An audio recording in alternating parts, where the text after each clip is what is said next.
Rotary engines are some of the coolest and strangest power plants ever made. Tiny, high-revving, powerful, and totally unique. Most people only know them from the Mazda RX-7 or RX-8, but here's the surprise. There are sedans, hatchbacks, rare prototypes, and even vehicles that aren't cars at all that secretly used rotary engines. In this video, we're counting down 10 unexpected machines powered by rotaries. And trust me, some of these will completely shock you. Let's jump into the wild world of forgotten rotary-powered legends. Mazda Repu. A bus wasn't the only instance of Mazda putting a rotary engine in a vehicle you wouldn't expect it to be in. Mazda also put it in one of its compact pickup trucks. The Mazda REPU is the only pickup truck to ever be offered with a rotary engine from the factory. It used the same version of the 13B that was in the Mazda RX-4, producing 110 horsepower and 117 pound-feet of torque. Like a few rotary-powered production vehicles, the oil crisis ended up killing it off. But it's fantastic that something like this actually existed, and the ones that still survive are real gems. Chevrolet Aerovette. The Chevrolet Corvette has been the base of a lot of cool concept cars and one-off creations over the years. Perhaps one of the coolest of those is the Aerovette. It was a striking, mid-engined interpretation of the Corvette formula with an aluminum body and gull-wing doors. One of the people who was behind the project also happened to be John DeLorean, who would go on to start his own company and create the DeLorean DMC-12. While the production version of the Aerovette would have had a standard General Motors 5.7-liter V8 had it actually been made, initial versions of the car had a 4-rotor engine. This was created by joining two twin-rotor engines that had been developed as a potential powertrain for the Chevrolet Vega together. GM could never manage to get a rotary engine to be efficient enough for how they wanted, though, and the 1973 oil crisis put an end to its rotary program. While the mid-engined Aerovette never ended up being made, its spirit survived in the current C8 Corvette. Citroën GS Bi-Rotor. Citroën isn't a name that would typically come up whenever anyone starts talking about automakers that experimented with the rotary engine. But the classically quirky French brand did think it could potentially be the future of motoring. As a result, it produced a couple of fully working rotary engine cars to test things out. One of them was the GS Bi-Rotor, which featured a 1.0-liter twin rotor that was a result of a joint venture between Citroën and NSU. This engine produced 106 horsepower, and thanks to its very small size, it didn't cost as much to tax as its rivals under French road tax laws of the time. They were determined by engine displacement. It had Citroën's famed hydro-pneumatic suspension and the Citromatic 3-speed semi-automatic transmission that was used in the larger Citroën DS. The GS Bi-Rotor was only produced from 1973 to 1975, selling poorly. It was the same price as the DS, and the 1973 oil crisis meant that people weren't willing to buy a less economical rotary engine car that cost more money. The limited number that were made almost didn't survive to the present day either. When Peugeot bought Citroën and merged the company into PSA, it tried to buy back and scrap all the GS Bi-Rotors so that it wouldn't have to support them with spare parts. A bunch of stubborn collectors refused, and they managed to keep hold of their cars. This was despite them not being able to get titles for them for many years because of PSA not wanting to acknowledge they even existed. Citroën M35.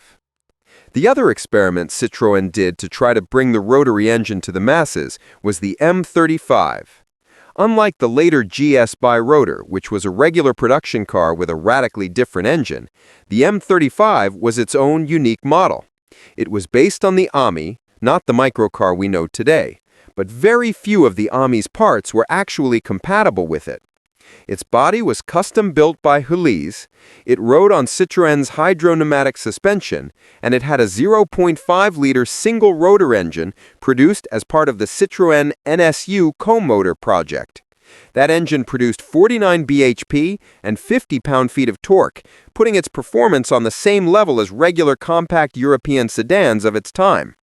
While it was technically a production car, made between 1969 and 1971, the M35 was never officially sold in dealerships. You had to be a loyal Citroën customer to get your hands on one, and you had to be okay with it essentially being a prototype or a pre-production car. It even had a banner at the bottom of the rear window that said it was a test car. Clearly, Citroën and its customer testers were happy with it because aspects of it found their way into later models. The engine was obviously developed into the GS by Rotors unit, while the transmission also found its way into the GS, and its seats found their way into the legendary SM. Moxton roller skate.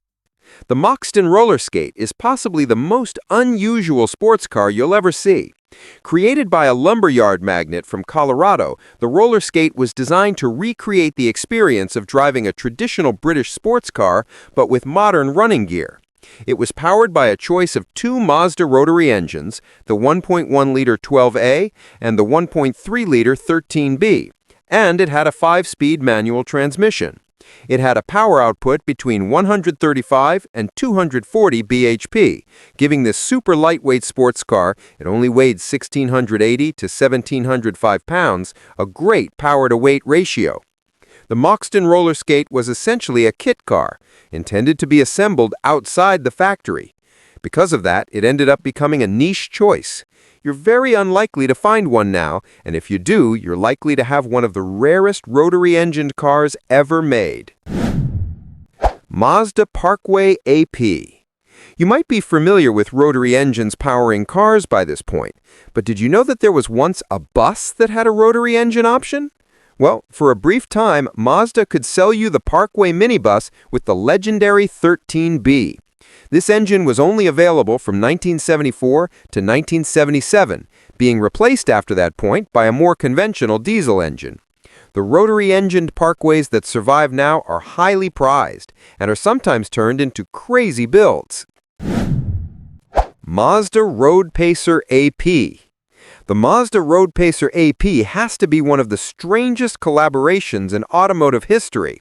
It's a rebadged and re-engined version of the Holden Premier, with its inline-6 and V8 engine options replaced by Mazda's 13B. This means that technically it's the only General Motors production car to ever be fitted with a rotary engine. It was also luxuriously equipped for a 70s sedan. This included central locking that would automatically lock the car at above 6.2 miles per hour, a dictation system, and a radio that could be controlled by the rear seat passengers as well as up at the front. The 13B was underpowered compared to the standard Holden engines, meaning that the Road Pacer AP didn't perform as well as it should have done. It only had a top speed of 103 miles an hour, and its fuel consumption was absolutely abysmal at 9 miles per gallon. That gave the Mazda Road Pacer AP too many downsides compared to its conventionally engined rivals, and it sold very poorly as a result. If you ever come across one of these, you've found a car that's rarer than a lot of supercars. Mercedes-Benz C111. If you're familiar with the world of weird supercar prototypes, you'll likely have already heard of the Mercedes-Benz C111. Several C111s were built, and they all had different powertrains. This included two that had rotary engines. The C111i had a 3-rotor engine, and the C111-2 had a bigger and more powerful 4-rotor one. Both were developed in-house by Mercedes-Benz, and the 4-rotor engine produced 349 horsepower. This was apparently good enough to take the C111-2 up to a top speed of 186 miles per hour. NSU Wankel Spider. When it comes to the rotary engine being put into production cars, NSU was the company that started it all. It got the license to build the design from Dr. Felix Wankel himself, and the first production car to be fitted with it was the Wankel Spider. This was a small, stylish, 2-door convertible designed by Bertoni. Unlike other rotary engine cars that would come later, the Wankel Spider wasn't very powerful. Early models only had 49 horsepower, and later models only had a small power increase to 53 horsepower. The engine also gained a reputation for being a bit fragile. That's something that would become a serious problem with a later model NSU made using the same engine. The Wankel Spider never sold in big numbers, but NSU never expected it to. Just under 2,400 were built between 1964 and 1967. And after Mazda's legendary rotary-powered sports cars showed up, it ended up becoming forgotten. NSU R80.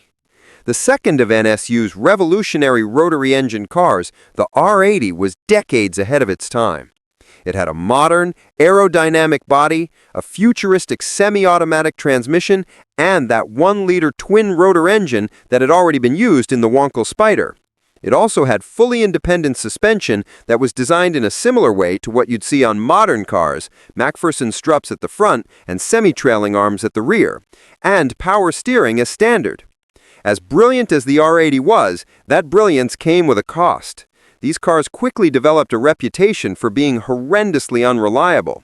The particular culprit for that was the rotary engine. It was notorious for its apex seals failing. And even when those problems were mostly fixed, NSU still offered very generous warranties as damage control. Many frustrated owners just gave up and had the rotary swapped out for the Ford V4 engine, which was only one of the other engines on the market that could fit into the front of the R80. That may have made the R80 more dependable and easier to fix, but it robbed it of its unique rotary-engined character. When this car's production ended in 1977, the NSU brand died with it.